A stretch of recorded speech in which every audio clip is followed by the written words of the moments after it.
ladies and gentlemen, there is a kind of companionship that no human relationship can touch. A connection so rich, so profound, that once you taste it, everything else seems faint. It's not based on text messages or shared meals. It's not even built on words at all. It begins with a whisper, and it grows into a fire, and the truth is, most people never find it, not because it's hidden, but because it demands too much surrender, too much stillness, too much trust. But if you dare to go deeper beyond church attendance, beyond emotional highs, into a realm where your heart becomes a sanctuary, then you're on the edge of something glorious. Today, I'm not here to give you steps to religion. I'm here to tell you how to build the most important friendship of your life, one that will change how you breathe, how you speak, and how you live. Stay with me, because what you're about to hear may alter the course of your destiny. Most people are too busy to ever hear the voice that waits in silence. You cannot become a friend of presence if you live in noise. Shut off the distractions. The whispers you're missing are the ones that shape eternity. A true friend knows what makes the other smile and what breaks their heart. If you want this friendship, study what dishonors purity. Move away from it, not out of law, but out of love. When that inner tug says go, speak, or wait, obey immediately. Delay is the death of closeness. Real friends don't question the motives of someone they trust. They respond with love. You were never meant to lead your life alone. Friendship with this presence means walking step by step independence, never assuming you know best. Friendship is built on yielding. Forget platform, recognition, or gain. The presence doesn't stay where selfishness reigns. You want closeness, then want nothing else but to love well, serve deeply, and disappear into obedience. In a world where everything is instant, superficial, and performative, it's no wonder that our spirituality has followed suit. We often approach the divine the same way we approach our social media. Quick updates, filtered moments, and an image of connection that rarely goes below the surface. But true friendship with the presence that whispers in stillness cannot be forged on the surface. It demands more. It demands that we live from a deeper place. To live beyond the surface means to strip away every layer that masks the real you. It means laying down every performance and choosing presence over pretense. Too often we equate spirituality with activity, attending gatherings, singing songs, or even memorizing sacred texts. While none of these are wrong, they are not the essence. They are the echo, not the voice. There is a kind of fellowship that can't be manufactured. It's not driven by emotion. It's not found in the volume of our voices or the tears on our cheeks. It is born in the hidden place, where no one sees, where no one claps, where no one affirms but one. That's the place where true friendship begins. Superficial living is often safe. It doesn't require transformation. It just requires appearances. But the call to deeper friendship is a call to exposure. It's a call to allow the light to touch the parts of you you've spent your life covering. And that's why most people turn back. It's easier to impress others than to be known by the one who sees all. Living beyond the surface begins with honesty, or unfiltered, heart-wrenching honesty. You cannot build intimacy with someone if you're pretending to be someone else. Many try to draw close while still clinging to their masks, and they wonder why the connection feels distant. Friendship is forged where honesty meets acceptance. And in the presence of the divine, you are never rejected for being real, only when you pretend. It also means moving from routine to relationship. Many treat the spiritual life like a checklist. Prayer done, reading done, But checklists don't build friendships. Conversations do. Lingering does. Silence does. Sitting with no agenda except to be together does. This is where depth begins. When you shift from asking for things to simply being with the one who knows what you need before you ask. True friendship doesn't grow in a hurry.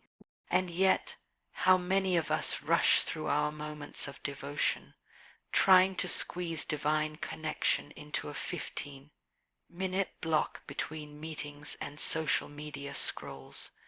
You cannot microwave intimacy. You have to dwell, to stay, to return again and again until the stillness becomes familiar, until the silence speaks louder than words. Living beyond the surface also means aligning your heart, not just your habits. You can do all the right things with a disconnected heart and still remain a stranger to presence. The heart is where friendship is born, and if your heart is elsewhere, busy, divided, preoccupied, then even your most spiritual activities will feel empty. Friendship with the divine isn't impressed by effort. It responds to surrender. There is something that happens when you begin to prioritize this relationship as the central part of your life, not an accessory, not a weekend expression, but the core, the center around which everything else revolves. You begin to carry awareness. You begin to sense the nearness even when you're doing ordinary things. Your spirit stays in dialogue. You wake up with a whisper in your soul, and you go to sleep with peace that doesn't need explanation. This is the fruit of going deeper. It's also marked by transformation. You can't stay the same when you live beyond the surface. Things that used to satisfy you begin to feel hollow. Entertainment that once amused you now unsettles you. Conversations that were once normal now feel like noise. That's not judgment. That's the refinement of love. You are being tuned to a different frequency, and with it comes a hunger for purity, depth, and truth. And perhaps the most beautiful part is this. When you live beyond the surface, you start to reflect what you behold. Your life becomes the fragrance of unseen fellowship. Others may not be able to explain it, but they'll sense it. Peace that's not circumstantial, joy that's not performative, wisdom that goes beyond logic. You carry something sacred because you've been with someone sacred. That's why this friendship is not a one-time decision. It's a lifestyle of pursuit. It's a journey that requires daily surrender, constant realignment, and a hunger that refuses to be satisfied by anything less than nearness. Many will be content with distance, with glimpses, with visits. But for those who want more, for those who long for the whisper, for the fire, for the kind of friendship that transforms every corner of your being, there is an invitation. It's not loud, it won't shout, but if you still yourself long enough and dare to live beyond the surface, you'll hear it. And once you say yes, you'll never be the same. There comes a point in every spiritual journey when emotion will fail you. The initial passion fades, the goosebumps disappear, the tears dry up, and you are left with a question far more important than how you feel. Will you still obey? This is the line that separates the casual from the consecrated. True friendship with the divine is not measured by how often you feel moved, but by how consistently you respond when you are cold, even when every emotion in you wants to walk away. Emotion is powerful, but it is also fragile. It's a gift, but it's not the guide. If you build your connection to the divine on how emotionally stirred you feel, you will constantly live in cycles of highs and lows. There will be days when the atmosphere is thick with beauty and presence. There will be nights when you are brought to your knees, overwhelmed by love. but there will also be mornings when the air feels dry and heaven feels silent. In those moments, the only thing that will sustain your connection is obedience. Obedience is the evidence of trust. Anyone can sing when they're happy. Anyone can speak boldly when they're inspired. But what do you do when there is no inspiration? What happens when the command comes, but the emotion is absent? Real friendship begins when you obey not because it feels good, but because you know it is right. You trust the one who calls you more than you trust your feelings about the moment. This kind of obedience is quiet. It's often unseen. It doesn't always come with applause or affirmation, but it's in those hidden decisions, the ones no one else sees, that your friendship with the divine either deepens or diminishes. Obedience is not always dramatic. Sometimes it looks like shutting your mouth when you want to speak. Sometimes it's returning to a place you didn't want to go, forgiving someone who doesn't deserve it, or waiting when you want to move. And yet, every act of obedience becomes a thread in the tapestry of trust. It's easy to obey when you understand the reasons, but true obedience is tested when you don't, when the instructions come with no explanation. When the road is unclear and the outcomes are uncertain, that's when obedience becomes an act of worship, not the kind that is sung in melody, but the kind that is lived out in decisions. When you say, I don't need to feel it, I just need to be faithful. This is where many fall away. They confuse divine friendship with constant emotional experience. When they stop feeling something, they assume the relationship is fading, but mature faith understands that obedience is the truest sign of connection. A child listens when he is rewarded. A friend listens because there is love and reverence. You move not for what you can get, but for who you are with. Some of the greatest breakthroughs in your life will come on the other side of silent obedience. No spotlight, no music, just you saying yes when every part of you wants to run. And what's more, your obedience will not only shape your intimacy, it will shape your authority. Those who obey in secret are trusted in public. Those who are faithful when no one is watching are given influence when it matters most. You cannot be led deeply if you will not follow closely. Emotions can enrich your journey, but they cannot lead it. Obedience is the compass. It will keep you steady when storms come. It will keep you humble when success finds you. It will guard your heart when temptation knocks. Obedience is not just about actions. It's about posture. It says, I have surrendered my right to choose when and how I will respond. I've already said yes, no matter what it costs. And that's the key. Obedience always costs something. It costs pride, comfort, convenience, and sometimes even relationships. But what you gain is far more. You gain proximity to the divine that emotion alone cannot bring. You gain depth of relationship that isn't shaken by silence or circumstance. You gain alignment with purpose that transcends how your heart feels in the moment. There will be moments when you feel alone, when obedience looks foolish to those around you. But in time you will see that obedience always produces fruit.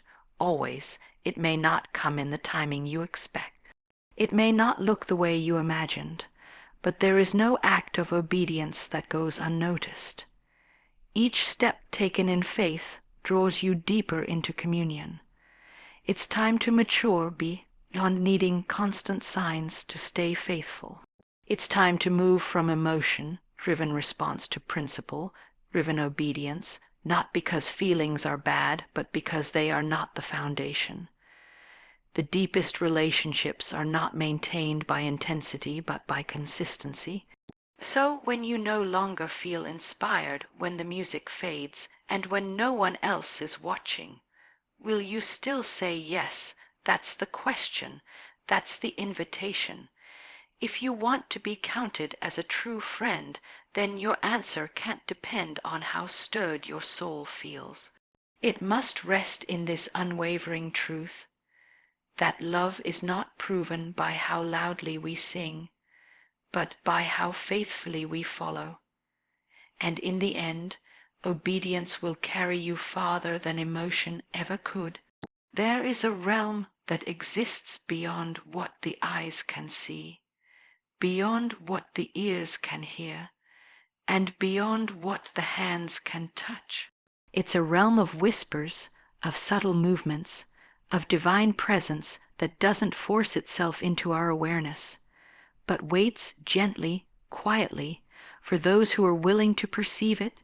Sensitivity to this unseen realm is not a gift given to a select few. It is a choice cultivated by intentional living, quiet surrender, and a heart tuned to what others ignore. The unseen does not shout. It doesn't demand attention like the world does. While everything around us is loud, urgent, and overwhelming, the presence we long to befriend operates differently. It values quiet. It lives in stillness. It expresses itself in ways that only the attentive heart will recognize. If you want to go deeper, if you want to be more than just acquainted with spiritual things, then you must become someone who notices what others overlook. This kind of sensitivity is not natural. It is trained. Just as the eyes must adjust to darkness before they can see the stars, the soul must adjust to stillness before it can recognize the subtle leading, grieving, or joy of this divine companion. It begins with attentiveness. Being sensitive means being aware of what is happening not just externally, but internally. It means you're no longer asking, "Did I feel something impressive?" but rather, "Did I respond to what was whispered?" Many people miss the moment because they're waiting for fireworks, but this presence rarely comes in explosions. It often arrives like a soft breeze, barely brushing the surface of your awareness. You must slow down enough to catch it. You must unclutter your heart, silence your environment, and allow your inner world to be stilled. Only then will you begin to notice when something shifts, when peace lifts, when a prompting arises, or when joy quietly blooms without a natural cause. Sensitivity is the mark of trust. The more you grow in this friendship, the more you'll find yourself moved not by outer circumstances, but by inner impressions. You'll enter a place and sense the weight of what's happening spiritually without a word being spoken. You'll meet someone and know there's more going on beneath the surface. This is not intuition. It's not emotional intelligence. It's what happens when you've walked closely with presence long enough that your heart becomes synchronized with its rhythm. But here is the key. Sensitivity also includes discernment of grief. There are moments when what is unseen withdraws, not out of punishment, but out of principle. The divine presence does not force itself where it is unwelcome. It does not remain where purity is disregarded. The sensitive heart begins to recognize something is off, something is different. And instead of pressing forward blindly, it stops. It recalibrates. It asks, what changed? What did I allow that invited distance? Many people lose this friendship not through rebellion, but through carelessness. They become desensitized by distraction, by compromise, or by constant noise. And without even realizing it, their spirit becomes dull. What once caused conviction no longer stirs them. What once made them weep now passes by unnoticed. That is the tragedy of insensitivity. It numbs you to the very one who wants to lead, guide, comfort, and transform you. The sensitive friend becomes a resting place for the unseen. There's something about a heart that says, speak, even if it's a whisper. Move, even if it's gentle. I'm listening, I'm watching, I'm yielding. That kind of posture attracts closeness. And the more you honor the presence, the more you'll sense it. Sensitivity grows in proportion to reverence. When you stop treating sacred things as casual, the sacred begins to dwell more freely with you. This awareness affects every area of your life. You begin to avoid things not because they're wrong, but because they disrupt the nearness. You begin to speak with caution, not out of fear, but out of love, knowing that harshness or pride can shut down what took years to cultivate. You make room in your schedule for silence, not out of obligation, but because you've learned that your best moments don't come from noise, but from awareness. Your life shifts from management to ministry, not in a public sense, but in a private moment-by-moment attentiveness to divine guidance. And here is what's remarkable. The more sensitive you become, the more transformative your life becomes, not just for you, but for others. People will come near you and sense peace they can't explain. They'll feel convicted without you preaching. They'll feel loved without you trying. That's the result of carrying the unseen well. You no longer have to announce your connection. Your presence reveals it. That is the quiet power of a sensitive friend. Sensitivity does not make you fragile. It makes you powerful in the right way, rooted, responsive, and trustworthy. You become someone the divine can whisper to at any moment, knowing you will hear, you will care, and you will act. You don't need a stage, a spotlight, or recognition. Your reward is his nearness, and to you, that is enough. So train your spirit to hear what others ignore. Tune your heart to respond quickly.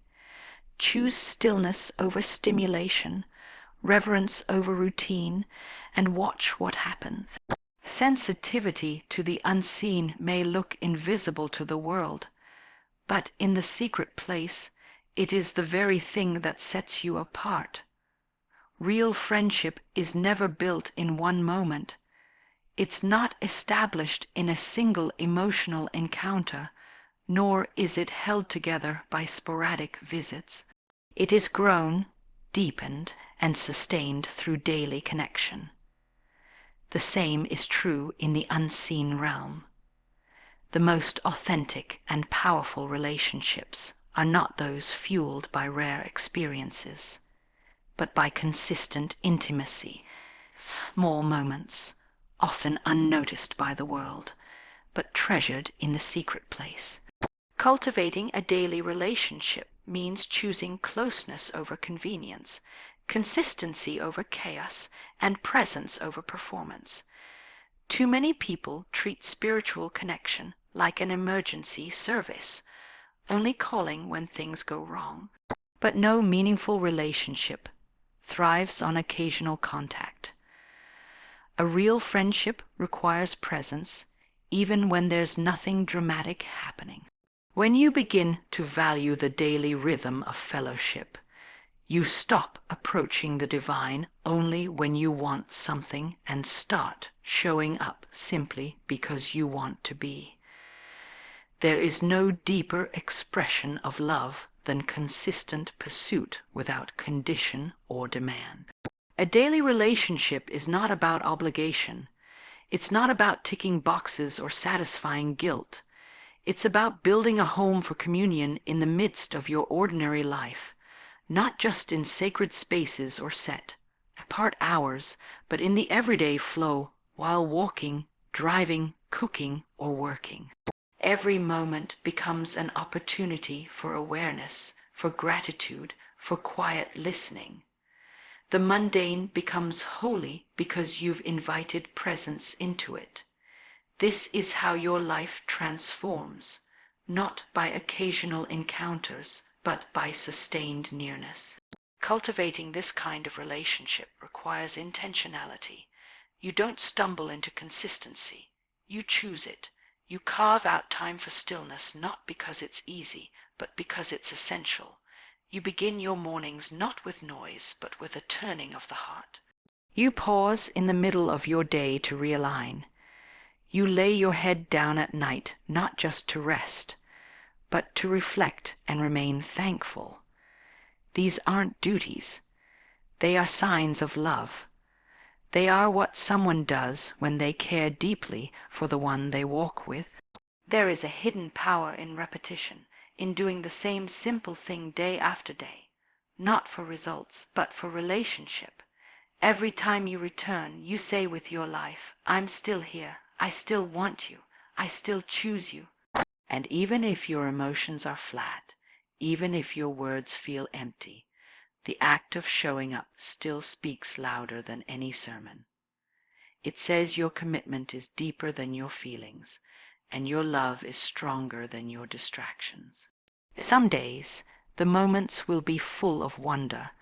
Other days, they will feel dry and ordinary. But you must not judge the value of the relationship based on how you feel during a single day. Friendships are not proven on mountain tops. They are proven in the valleys of silence and stillness. The person who stays when it's not exciting is the one who builds something unshakable. The person who returns again and again without needing a reason becomes a dwelling place for something sacred. As this daily rhythm grows, something begins to shift. You no longer compartmentalize the spiritual from the practical. The lines blur. You begin to speak with divine awareness even while answering emails. You carry peace with you into rooms that were once chaotic. Your reactions soften, your discernment sharpens, and your decisions begin to reflect something beyond your own logic. This is what happens when relationship becomes lifestyle. You're not just visiting, you're abiding, and that abiding changes everything. You stop needing others to validate your spiritual life because you live from the approval of the one who knows you best. You stop searching for dramatic encounters because you realize the most powerful moments often come quietly, unexpectedly, in the ordinary flow of life. The pressure to perform leaves, the need to impress fades. You're no longer striving for connection. You're walking in it. But like any relationship, this one must be guarded. Distraction is the thief of intimacy. If you give your best attention to everything else, your phone, your ambitions, your entertainment, then what remains will not be enough to sustain your spiritual life. A daily relationship requires daily choices. It requires boundaries, prioritization, and yes, even sacrifice. But what you gain is not loss. It is life, full life, anchored life, a life where you no longer feel alone, because you've learned how to stay aware of the one who is always near. When others drift, you remain. When emotions waver, you return. When schedules tighten, you carve out space, not out of fear, not out of legalism, but out of love. You've discovered the treasure of daily friendship, and nothing else satisfies. You'd rather have 10 minutes of real connection than hours of empty activity. You'd rather be in the presence of peace than surrounded by applause. You've tasted what it means to live in rhythm with the unseen, and you are not going back. This is how deep relationships are born, not with fire from heaven, but with a whispered yes repeated every morning, not with dramatic declarations, but with faithful footsteps. One day, one moment, one surrender at a time. And as you walk this path, you will look back and realize the friendship you longed for wasn't built in a moment. It was built in the quiet, consistent choice to keep showing up. There is a kind of life that speaks louder than any sermon, a kind of presence that lingers in a room long after a person has walked out. This life doesn't shout, it doesn't demand attention, and it doesn't seek applause. Yet when it enters a place, things shift, atmospheres change, hearts soften. A divine weight seems to settle, not because the person said anything special, but because they carry something deeper than words. This is the life that reflects the presence it walks with. To become a true reflection is not to mimic, but to embody. It means you have walked so closely, so consistently, with what is sacred that your very nature has been shaped by it. You no longer have to announce that you are spiritual. You don't need to prove your devotion. You have become the message, not in pride, but in quiet transformation. Your thoughts, your responses, your desires, and your habits begin to mirror something greater than yourself. This transformation isn't superficial. It doesn't start with outward behavior. It begins in the hidden places, your motives, your private thoughts, the way you speak when no one is listening. As the internal world becomes aligned, the external naturally follows. You start to speak with gentleness, not because you're trying to be impressive, but because peace has made its home in you. You forgive quickly, not because it's easy, but because you've been taught by grace. You walk with humility, not as a performance, but because pride has no place in a heart that has been refined by love. There is a noticeable difference in those who live this way. They don't panic under pressure. They don't react to criticism with defensiveness. They carry an inner stillness that can't be explained by circumstance. This is not personality. It is evidence. Evidence that they have not just visited divine presence, but have remained with it. And more importantly, allowed it to remain in them. You see it in their decisions. They choose integrity even when no one is watching. They walk away from conversations that pull others down. They seek reconciliation even when it costs them pride.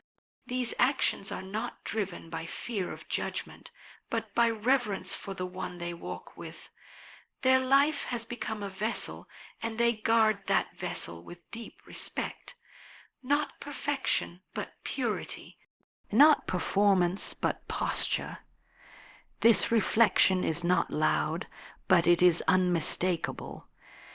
People begin to notice even if they don't understand.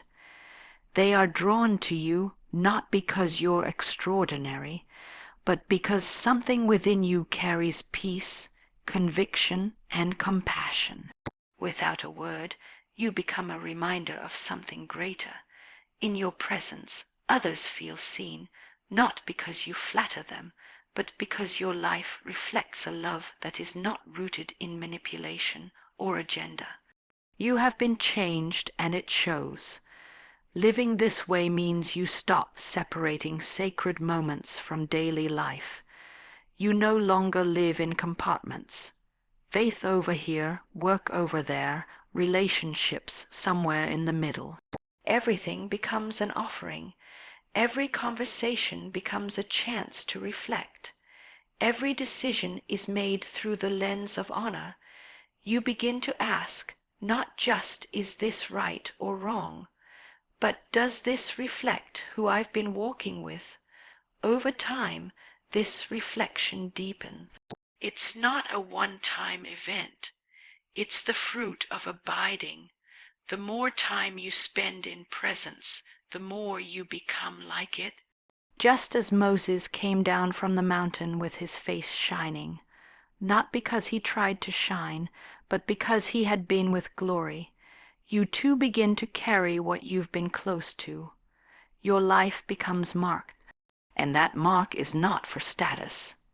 It's for service. When you truly reflect this presence, you stop needing credit. You don't fight to be seen. You don't need to be understood. You simply live in such a way that people encounter something real when they encounter you. You become a resting place for peace in a restless world. You become a light that doesn't flicker even when the world goes dim. You become trustworthy, not because you have all the answers, but because you live from a place of integrity and love. And yes, there will be a cost. Living this way means saying no to things others say yes to. It means walking away when everyone else is running forward. It means carrying convictions that don't always make sense to the culture around you. But what you gain far outweighs what you lose. You gain depth. You gain clarity. You gain communion that cannot be faked or fabricated. A reflective life is not about striving. It's about surrender. It's not about polishing your image, but yielding your heart. The more you yield, the more you become. And the more you become, the more the world sees. Not you, but the presence that has made its home in you. So, live in such a way that your life becomes a mirror. Let it reflect what is unseen. Let your peace speak when your words are few. Let your actions reveal what your prayers have formed. In a world full of noise, your quiet transformation might be the clearest message someone will ever hear. There is a unique kind of trust revealed not through emotion, not through eloquent words, and not even through visible acts of devotion, but through the simple, quiet act of obedience. Not the kind of obedience that is delayed or negotiated, but the kind that is instant, unfiltered, and full of surrender.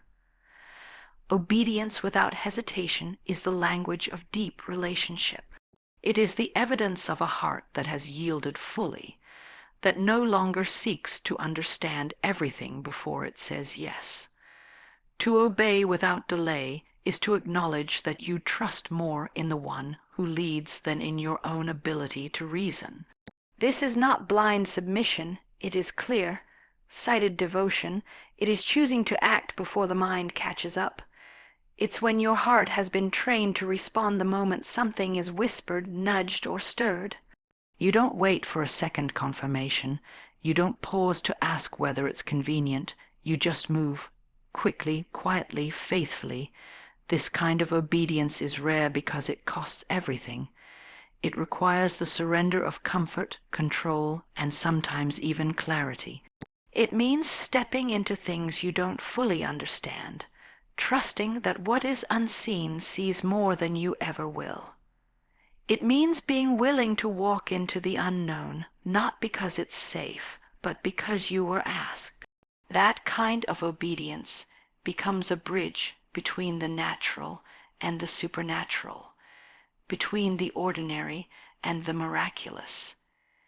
In every true friendship, there comes a point when trust must be proven, not through grand gestures, but through obedience in the small things. When you are prompted to speak kindness instead of bitterness, when you feel led to give when you'd rather withhold, when you sense you're to remain silent when your pride wants to shout. That is where obedience is tested. Not on stages, but in secret, not through applause, but through sacrifice. Obedience without hesitation doesn't make sense to the world. In fact, it rarely even makes sense to the logical mind. That's why it is so powerful. It proves that your allegiance is not to convenience, but to a higher calling. You don't wait until it feels right or until others agree. You respond because you've already decided that your answer will always be yes. This posture transforms your relationship. You become someone who can be trusted with more. You're no longer asking for signs, for repeated confirmations, or for extra details. You're simply available. And that availability becomes the very foundation of intimacy. Just as in any relationship, when someone knows you'll act the moment they speak, they draw closer to you. The same is true here. The one who obeys quickly is the one who hears more clearly.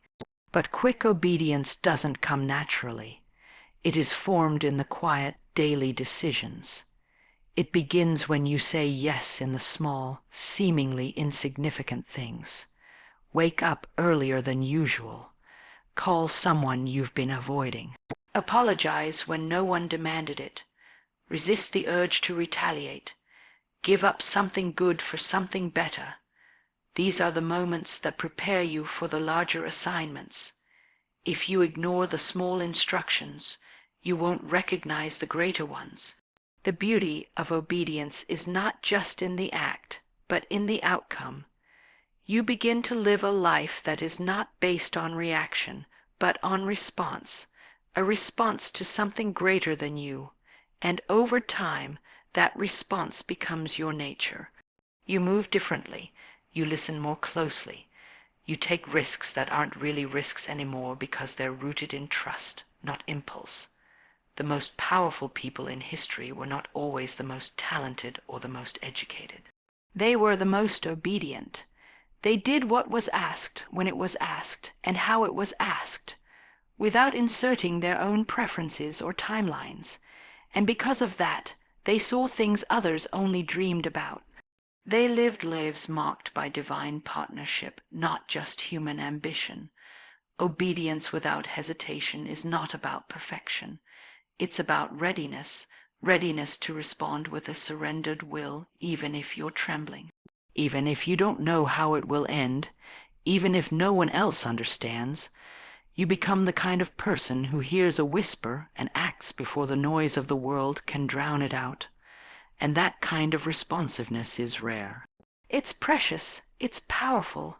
This kind of obedience also brings freedom. It releases you from the burden of always needing to know why. It frees you from the constant second, guessing that plagues so many. When your heart is set to obey, you move forward with peace, knowing that faithfulness is more important than understanding. You stop chasing outcomes and start living from alignment. And in time, you will see the fruit.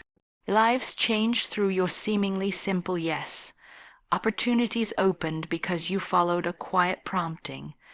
Doors closed that saved you from paths that were never yours to walk. Miracles that unfolded, not because you forced them, but because you simply obeyed.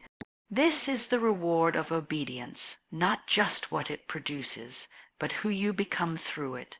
So train yourself to respond quickly. Don't wait for confirmation when you already know what to do.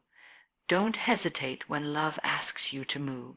Don't delay when conviction rises in your heart. Your swift obedience may be the very answer someone else is praying for. In the end, the ones who walk closest are not the most gifted. They are the most yielded. And their lives are marked not by noise, but by response.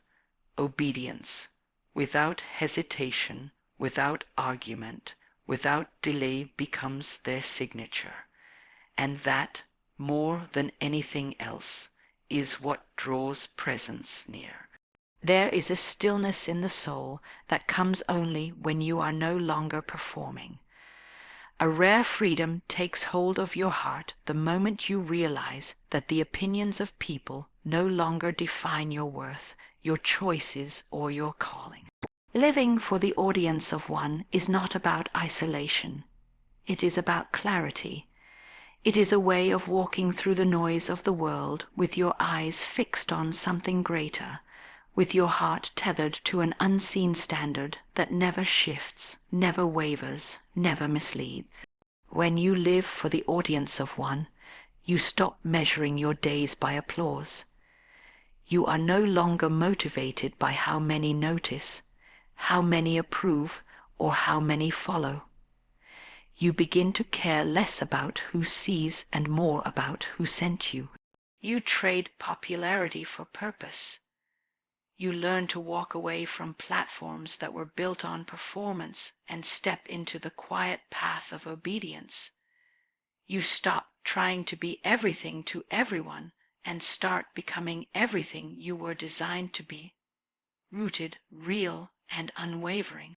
This way of living is not passive. It is fiercely intentional. It requires courage to silence the voices that compete for your attention, especially when those voices offer validation. It takes strength to keep your posture low when others are building ladders to climb higher. But it also brings peace, the kind that isn't tied to trends, titles, or temporary approval. It is the deep knowing that if you are walking in alignment, even if no one claps, even if no one notices, it is enough, because the one who matters sees. In a world addicted to visibility, this path feels almost invisible, and yet it is the most liberating way to live. You are not swayed by opinions because your direction comes from a deeper source. You are not crushed by criticism because you are not living for consensus. You are anchored by something unshakable. This kind of living produces integrity that isn't conditional. It creates a consistency that can't be staged. When no one is watching, you are the same. When everyone is watching, you are still the same. The most powerful moments of your life will rarely be seen by crowds. They happen in rooms where no one applauds. They unfold in the secret place, in your daily surrender, in your whispered yes. And when you live for the audience of one, those hidden moments become your fuel. You no longer need the lights, the stage, or the recognition. You've tasted something far richer, approval that doesn't fluctuate, love that doesn't need to be earned, and a mission that cannot be measured by likes or followers. Living this way means you constantly examine your motives. Why are you doing what you're doing? Who are you trying to impress? Would you still do it if no one ever thanked you, praised you, or posted about it? Would you still serve, still give, still go? These are the questions that shape the life of someone who is truly aligned. And the answers don't come from your lips. They come from your life. Over time, it becomes evident. The person who lives for one walks differently. Their stride is steady. Their focus is firm. This life is not without cost. You will be misunderstood. You may be overlooked. At times you will feel alone, but you will also be free. Free from the exhausting need to perform. Free from the comparison that robs so many of joy. Free from the fear of rejection, because your identity isn't rooted in the acceptance of man. You are grounded in something far more secure. When you live for the audience of one, your success is no longer measured by visible outcomes. It is measured by faithfulness. Did you do what you were called to do? Did you walk the path set before you? Did you honor your assignment, no matter how small it seemed? That becomes enough. You stop chasing open doors and start cherishing the place you're planted. You stop competing and start collaborating. You stop striving and start abiding. This posture also transforms how you treat others. When you're not trying to impress people, you're free to love them. You don't need to use them to elevate yourself. You don't see them as threats or tools. You see them as sacred, as image bearers, as fellow travelers. You celebrate their victories. You honor their journeys. And you serve them, not for recognition, but from overflow. There is no peace like the peace of a person who has settled the question of whom they live for. No confusion about direction. No scrambling for affirmation. Just quiet confidence. Just steady devotion. Just clear alignment.